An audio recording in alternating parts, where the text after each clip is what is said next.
If you're feeling strung out, pulled in every direction and secretly wishing everybody would just piss off and leave you alone for 5 minutes, then you're in the right place. I'm Liz.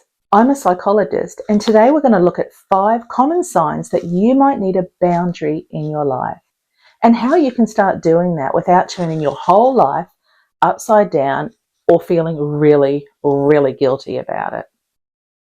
Sign 1. What did you just say to me? You guessed it, irritability. You'll often notice this one when you've had a lot on your plate for a long time. Suddenly little things start to feel so much bigger than they used to. Things that might annoy you a little bit now suddenly get right under your skin and make you want to lose it.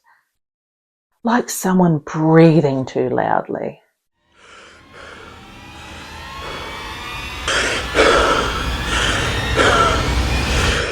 You might find yourself getting snappy or feeling impatient or just walking around with a constant sense of annoyance just seething under your skin. It's not because you're a bad person, and it's not because you've just suddenly become grumpy. It's usually a sign that your nervous system has been putting up with too much and doing too much for too long without giving yourself a chance to properly rest and recuperate. It's a warning sign that something needs to change. Sign 2, resentment. You might find yourself thinking things like, why is this always left up to me? Am I the only person that lives in this house? When is life going to give me a break? This isn't fair. I'm so fed up with this. Maybe you've caught yourself muttering under your breath the 500th time you've unloaded the dishwasher that week. If this sounds familiar, you're definitely not alone. Resentment is something that builds up over time. It just doesn't suddenly appear. It builds up over weeks, months, or even years of feeling like you're overloaded, you're not getting a break, you're not getting your own needs met, or you're not even getting a chance to voice your own needs or feel heard.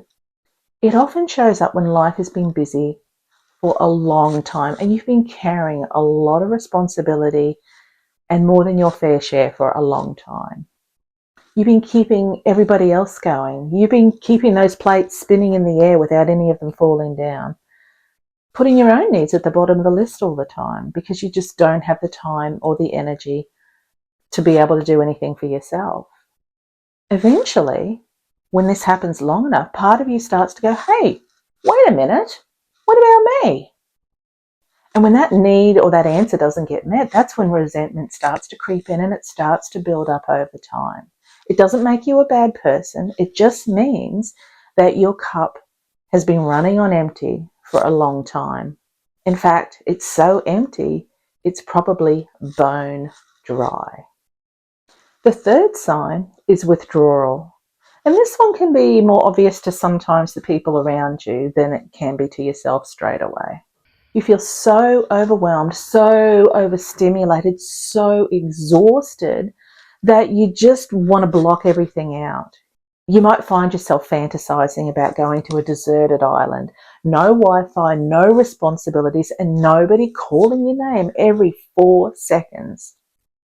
You might notice yourself avoiding things that you normally wouldn't avoid, that you procrastinate more than usual, that you doom scroll more than usual. You might start cancelling social things that you used to love going to because you just don't have the bandwidth to deal with anything else right now. And you can start feeling unmotivated and struggle to get started. And that doesn't mean that you're lazy or that you lack motivation. It means that you're exhausted. You are tired. It's your body trying to tell you and your mind trying to tell you you need to stop. Often your nervous system trying to conserve what little energy it has left just to keep you going. It's waving a giant white flag saying, something has to give here, please stop. Withdrawal isn't a sign that you need to push through it harder. It's a sign that you need to stop, you need to rest, and you need support. And maybe you need better boundaries. The fourth sign is mental overload. And this is the one that I hear from my clients about the most. That feeling of you get to the end of the day, you just want to relax, but your brain won't stop. You've got racing thoughts. You're thinking about everything from the day, everything you've got to do next week, everything that happened in the last week. And you don't want your brain to be doing that, but it just doesn't stop. It just keeps going and going and going. Often the time that it does it the most for a lot of people is when you're laying in bed at night. You've got no distractions, nothing to pull your attention away. All you've got is yourself. And then your brain decides, oh, that's when I'm going to think about everything, and keep you awake until 3 o'clock in the morning. It's exhausting. Your brain gets stuck in problem-solving mode. And because it's in that mode for a long time, weeks, months, or maybe even years, it feels like your default. It feels like this is the normal way of being. And then when you try to stop, it feels really weird. Your brain goes, oh, I don't like this. This just feels a bit odd. Having mental overload doesn't mean that you're disorganized, that you're poor at time management, or that you just can't cope. It usually means your brain just hasn't had a chance to learn how to switch off, to learn the safety signals that it's okay just to slow down and to be at peace. And boundaries is one of the ways that you can help to retrain your brain, that it's okay to look after yourself. And the fifth sign is emotional exhaustion. You've just got absolutely nothing left to give. You've been holding it together for yourself, for everyone around you for so long that you get to a place where you just kind of don't care anymore. You feel like you don't really feel much of anything. You're so drained and so emotionally exhausted that it's just, there's nothing there. It's meh. It's meh town. You just meh all the time. Sometimes it feels like someone's literally unplugged you from a wall socket and you've just shrunk down. You're physically, you're emotionally, you're mentally exhausted. There's just nothing left in that tank. It's gone. It's completely bone dry. Even simple things feel really, really hard to do. Like just brushing your hair. I mean, just who cares? Just stick it up. No one's going to tell. Replying to messages, cooking dinner, making decisions. Oh my God, deciding what to make for dinner every day. That's one of the first things that I used to wake up every morning and worry about. What the hell am I going to make for tea tonight? It was exhausting. Life was so hectic that even just simple little decisions were so hard to do. And actually, there is a reason why you feel like that. And again, you've been carrying stress and responsibility for so long, and that actually uses up a huge amount of energy. And because you're burning all of that energy, keeping everything going, worrying about things, organizing stuff, doing things, you start to look for that energy anywhere you can get it. So you might eat more sugar, you might have a few glasses more wine than you usually would, you might live off caffeine, that might be your go-to thing. The problem is most of those things are only a temporary boost. And what you're really craving is rest, support, and some space. A chance to finally put some of that load down, to close all the tabs on the computer screen and have less going on in your mind. And that's why burnout can feel so physical. Your mind and your body are deeply connected. And one of the most important things we can do is actually listen when our body and our minds are trying to talk to us. They're not there to make life more difficult. They're there to support you. They're there to let you know when something needs to change. But we can't listen if we don't stop. And we can't stop if we don't put some boundaries in place to allow us to stop. If you recognize yourself in any of the things that I've been talking about, that's great. That's actually a really good sign. That means that you've been feeling that internal tug saying, okay, something needs to change here. I'm not feeling right. Because awareness is where it all starts. You can't make a change if you're not aware of it. Boundaries is hard. Nobody likes that word.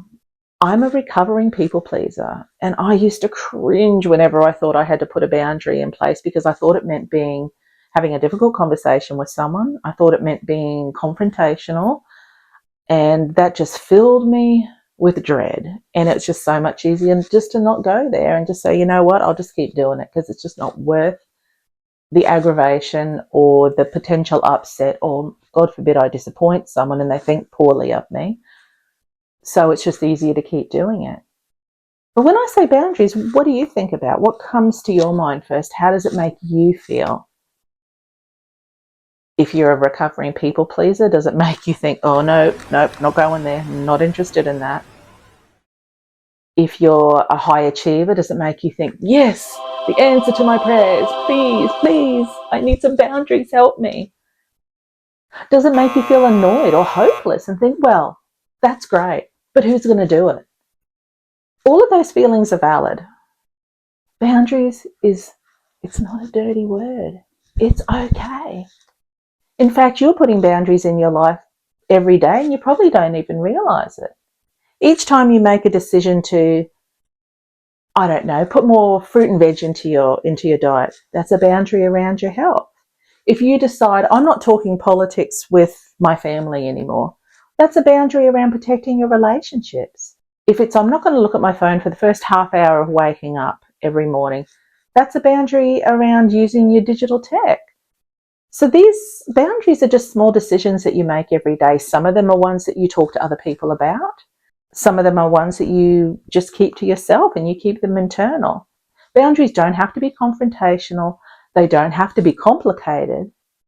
And they certainly don't have to be complex. Most healthy boundaries are often quite small and simple. The simpler, the better. So here are 3 ways that you can actually start to feel comfortable with putting some boundaries in your life and not feel guilty about it. The first one is listen. Listen to what your body, your mind, and your nervous system are trying to tell you. They're the ones who are giving you the clue, how you're feeling. Are you feeling like you've stretched too thin? Are you feeling exhausted? Are you feeling overwhelmed? Listen. Listening is the first step to awareness. And awareness is where you can make some change. One of the simplest things I do when I start to feel really overwhelmed or just, like life is just moving way too fast is I'll write everything down. It doesn't sound like much, but it gets it out of my head and it stops my thoughts racing around and it puts it onto paper.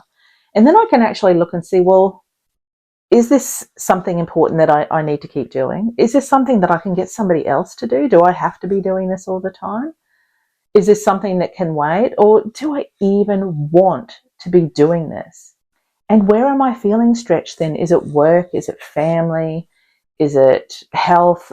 What is it? What's making me feel this way? So taking the time to stop and really listen to what your mind, your body, and what your heart's telling you, where you feel pulled. The second one is don't go overboard. One of the biggest mistakes that I see people make is they want to make boundaries everywhere. They go on a boundary spree. And all that usually tends to do is increase your stress and increase your overwhelm. So go slowly.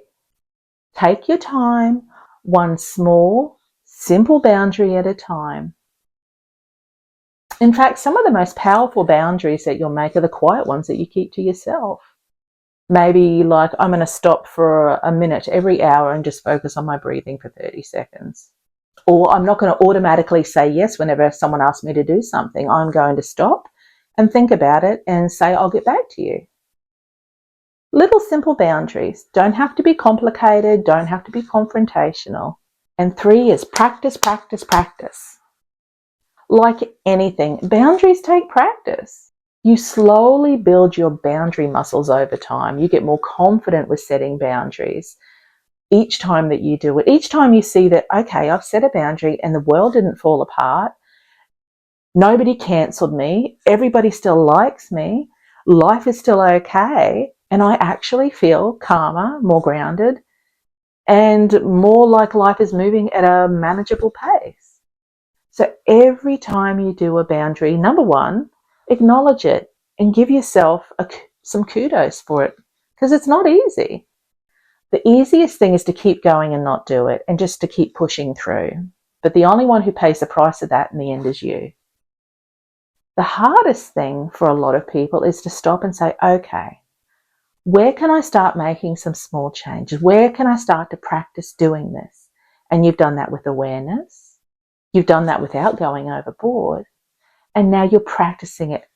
Setting boundaries is a skill, just like any other skill.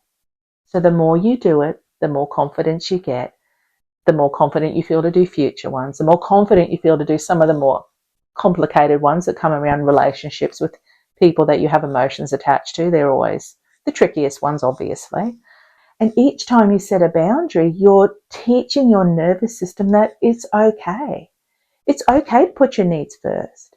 It's okay to take time for yourself. You matter too. It's safe to protect your energy. It's safe to protect your time. And it's safe to protect your well-being. You're allowed to say no. The world doesn't fall apart when you do. People don't hate you when you do. Look, and to be honest, not everyone is going to embrace all the boundaries you might want to put into your life. But that's okay. You're not here to make everybody else happy. You're here to live your life. And remember that boundaries is a skill that you can learn. And the more you practice, the better you will get.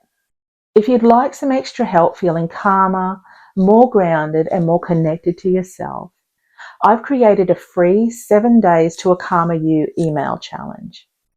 So over the next 7 days when you sign up, you'll get an email each day, and it will go through nervous system reset tools, mindfulness tools, reflections, and some other interesting information as well. It's not a huge long email, and it's something that you can easily incorporate into your life without having to do, without having to put lots and lots of time into it. But it's very small, doable, practical, subtle things that you can put into your life to start bringing more calm, more connection, and a greater sense of meaning and peace into your life. You'll find the link in the description, or you can DM me Karma and I'll send you the link as well. And remember, slowing down and setting boundaries doesn't mean that you're failing at life. In fact, it's the bravest thing that you can do. You're allowed to protect your peace. You're allowed to protect your time. You're allowed to say no. And you're allowed to not want to do something. You matter too. And your needs are important as well. See you next time.